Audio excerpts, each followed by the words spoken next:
वाह वाह, क्या बात है रे मेरे भाई सुपरस्टार सिंगर, वाह कमाल कर दिया तू, धोती के फाड़ के रुमाल कर दिया।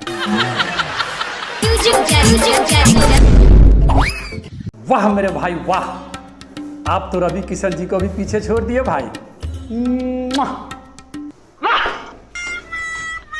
ऐसे क्यों डराता है यार? तो लहंगा उठा दे रिमोट से,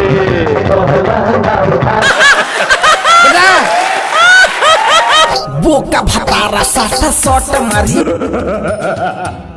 पापा मुझे बुला ले अपने पास।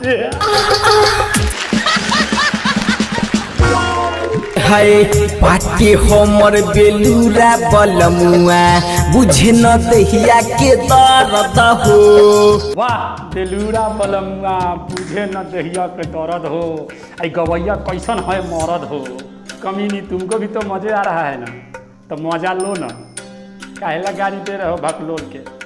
आए मजा लो मजा। पलंग के पार्टी करेला पटापट, छूटे पसीना चोली करे चटाचट। छूटे पसीना चोली करे चटाचट। पसीना छूटने से चोली चटाचट थोड़ी करेगा छौड़ी, चोली महकेगा। रसगुल्ला के रस पूरा चोली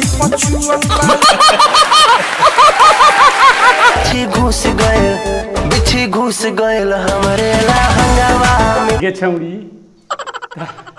काट के तो फुला दिल को होते गे। तोरा जाए को तो रम पेलना डॉक्टर कौन?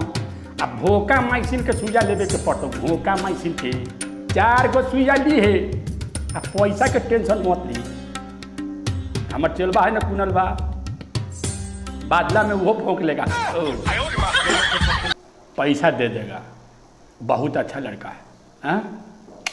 थोड़ी से चल के वो चोली पे बैठे, धा के ऐठे जो बनवा। वाह वाह, इतने को तो बिच्छी रहता है, जोबन पर जाके बैठ गया यहाँ तक तो ठीक है। साला जोबना कैसे ऐठ रहा होगा रे?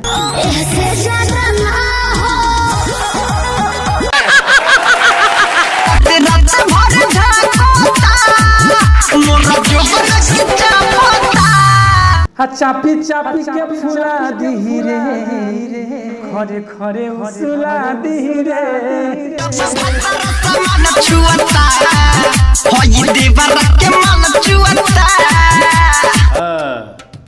साला भतरा सामान छू रहा है तो देवरा के माल छू रहा है। बताइए का जमाना आ गया भाई। आगे छौड़ी तो भतरा जब सामान छू रहा होता है तो देवरा इसे देख रहा था का? आए तुम कैसे देखी कि उसका माल छू रहा है? साली तू भी कमी नहीं, उसी के चक्कर में रहती है ना।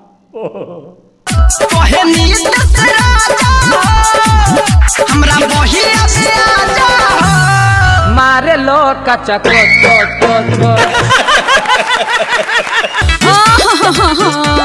अरे बाप रे बाप, मैं लुट गई, मैं बर्बाद हो गई है दरोगा जी। अब रुको रुको, तनी दूर से रहो, तनी दूर से रहो। छौड़ी बड़ा छीनार है का रे? दरोगा जी के सामान कैसे पकड़ रही है, देखिए थोड़ा। लिखी ना रिपोर्ट, दिल तोड़ दिया है, चुम्मा लेके छोड़ा मुझे छोड़ दिया है। आगे बाप चोदी, चुम्मा लेके छौड़ा छोड़ दिया, पटक के ले लेती तो कहते कि डॉक्टर साहब तू खाइए। अब अगली के पोती चुम्मा लेके छोड़ दिया है। चुम्मा लेके छोड़ा मुझे छोड़ दिया है। हाँ इंस्पेक्टर साहब, रिपोर्ट एक लिखिए ली। चुम्मा लेके छोड़ दिया है, उसका रिपोर्ट लिखना है आपको। कहीं लेके छोड़ देता तब। साली 10 गो से चक्कर चला। इंस्पेक्टर साहब, सबसे पहले साला ये कमीना को जूता से मारिए साला। वो 10 गो से चक्कर चला रही, इसको कैसे पता चला? और जब इसको पता चला कि 10 गो से चक्कर चला रही है तो साला ये कमीना चुम्मा लेके काहे छोड़ा? सबसे पहले इसको मारिए जूता से। अरे तो तुम हमको काहे मार रहा है जूता से भाई? चला तुमसे बड़ा छिनरा कौन है बे?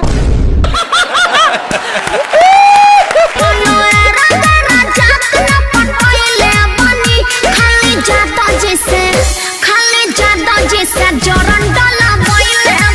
अगर यादव जी से जोरन डलवाई हो बेबी तो पनीर तो पक्का बना होगा। मटका मेरा, दूध मेरा, थोड़ी सी दही के डाल दी, पूरा पनीर तेरा।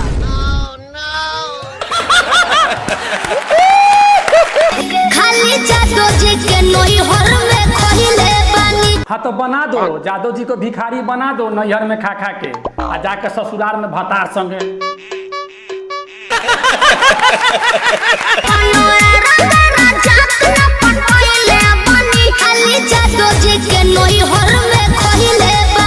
तुम जैसी लड़की के चक्कर में यादव जी गरीब हो गए। यादव जी के नैहर में खैले बानी हैं, आ ससुराल में भतार के चिबैले बानी। भतारा चिबौनी बने के मन हमार रहे हिरानी। ऐसे करने से अहिरानी नहीं बनोगे तुम। आ जो अहिर है पक्का जो अहिर होगा तुमको गहिर करके भाग जाएगा। फिर इतना को डराम लेके घूमते रहना भोजपुरी इंडस्ट्री में। हाँ, नमस्कार। अगर ये वीडियो आपको अच्छी लगी हो तो प्लीज़ हमारे इस नए चैनल को सब्सक्राइब कीजिएगा और लाइक कीजिएगा और दोस्तों में शेयर करना मत भूलिएगा ये वीडियो। हाँ हाँ।